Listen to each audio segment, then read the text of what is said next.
Hey guys, and welcome back to another episode of the Running News. If you're a new viewer or a seasoned viewer and you haven't done so already, please hit that subscribe button and click the bell for notifications below of when new videos are launched. And give that like button a good hard whack. So first story today is about Strava binning off the Summit and Perks tools. So Strava also announced some significant API changes that may well cause a load of different issues with third-party applications and devices. The big changes really surround what you might actually see when using the app. If you're just using the free version, you'll still have access to be able to place up runs and activities that you've done, but the actual information you can see perhaps about those runs and others' runs might be different now. They'll kind of be hidden behind that paywall. So if you want to access information surrounding route creation and look beyond the top 10 of different segment charts, you probably will need to pay. I think it's going to be around £4 a month if you subscribe to their new system. It has been shown that a recent update to Strava's application has actually blocked out certain other third-party applications. Means they might not work correctly, they might not connect, you might not be able to trade data between those different applications now. I think Relive, for example, had their access to the Strava backend blocked. I think that's had quite a significant impact on the number of people using Relive. So will you be paying for some of the new features, or I say new features, some of the existing features that Strava made available before? Do you think having a single payment per month is better than having these different packs? I personally think it was a little bit confusing as to which packs you kind of needed or would be most useful to your training. Is it easier to understand now? Let me know in the comments below. The second story surrounds the Saucony Endorphin Pro being now available for pre-order over in the UK. So a few retailers now are allowing you to pre-order the Endorphin Pro, which is fantastic news. Both Start Fitness and Elton Sports in the UK are enabling pre-orders. I think they're ready for the 1st of June, which is right before my birthday. 21 again. Been 21 now for years.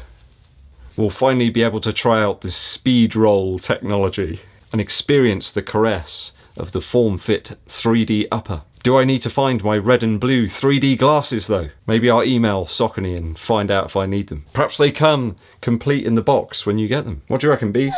We'll be able to see what this S-curve carbon plate is all about, to see if it creates a bit more power through the transition. So the only place I was transitioning to when I got in for my run earlier on was straight to a cold shower. It was warm out there. Too warm for me. What do you reckon, Beast? Beast has just collapsed on the floor. It's too hot, especially if you're covered in black fur.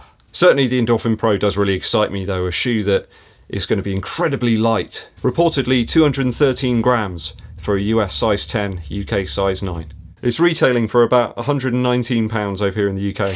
Well, I did notice that Start Fitness have a 5% off if you sign up for their newsletter, so do that if you want to. I can't wait to harness the power of the white mutant colourway. Some of the stuff I get to say, you'd never know it was about a running shoe, would you? White mutant. Kafuzi has mentioned that the colourway is something special. I think I might need these when I first take the Saucony Endorphin Pro out of the box. Will you be going for the Endorphin Pro from Saucony? Please let me know in the comments below. Oh, it's going well today. Look at that, we're smashing it out today, Beast. It's time to head over to the TFXC Running Reviews weather office. Blake here from TFXC Shoes giving you a weather update. Out here in Colorado, the week is starting off relatively hot, but luckily as we get closer to the weekend, the temperature starts to cool off, making for some perfect long run running weather. So break out your favorite running shoes, enjoy the weather, and keep on running. Back to you, Ed. Thank you, sir, for that weather update. I'm glad to hear that things are looking up.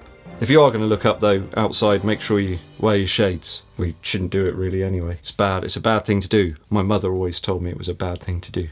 Third story revolves around the sad cancellation of the Dublin Marathon. This one was scheduled for October the 25th, but it now does appear that the organisers have cancelled it. They've looked at a load of different alternative measures to try to run the marathon, but it's just not viable. I think they had over 35,000 people go for the 25,000 places on this marathon, so it does seem to be an incredibly popular option. I think it'll undoubtedly come as a blow to those people that were looking forward to running this one, hoping that we get back to some sort of semblance of normality. I think it's probably a bit of a blow to people that are looking to take part in other events around that time as well. You know, if they can't run this marathon, then how will others take place? They have said all entries will carry over to 2021, and I'm sure we can all understand the logistical difficulties in trying to make sure everybody's safe. You've got organisers, staff, the runners, it must be almost impossible. Making sure that they're safe is obviously paramount in the mind of the organisers. So do you think this decision's going to have a bearing on other marathons around that time?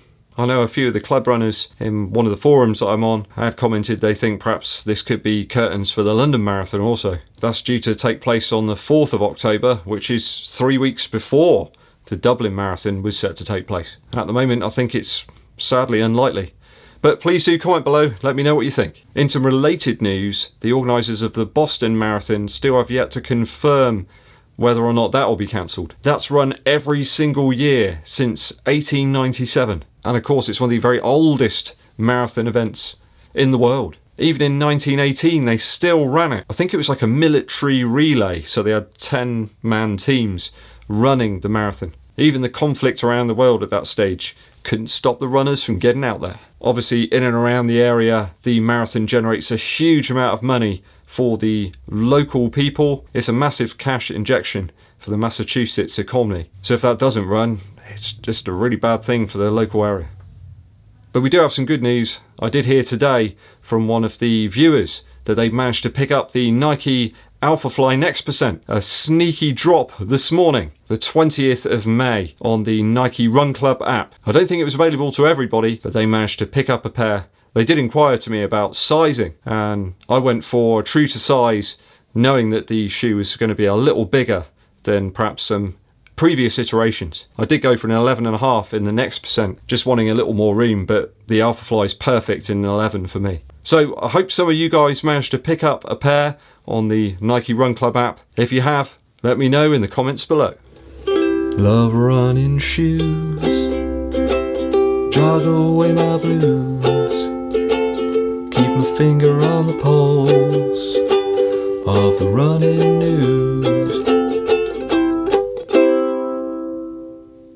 Some more good news. So as you know, lots of runners have taken to the streets, to the fields, to the trails to help raise some money for those frontline workers all around the world keeping us safe. Those runners include the lads from the Kennington Athletic Under-10s football team. They set out to run 50 kilometres between them, but they easily met that target, running 272 kilometres. I think they did it in under a 3-week period as well, so fantastic job, guys. The boys raised about £590 with their efforts, and it seems like younger folk are doing more and more exercise all the time during lockdown. Even my daughter got out and did a 10-mile bike ride the other day, and she's only 9. So well done to you guys, the footballers of the Under-10s Kennington Athletic team. Okay, that's all the running news for this week. I don't know what it is at the moment, but I'm listening to Neil Young almost constantly. I know he's got a new album coming out. I think it's in about 3 weeks, so might be one to check out. At the moment though, it's Prairie Wind, which is my favourite. The Painter and It's a Dream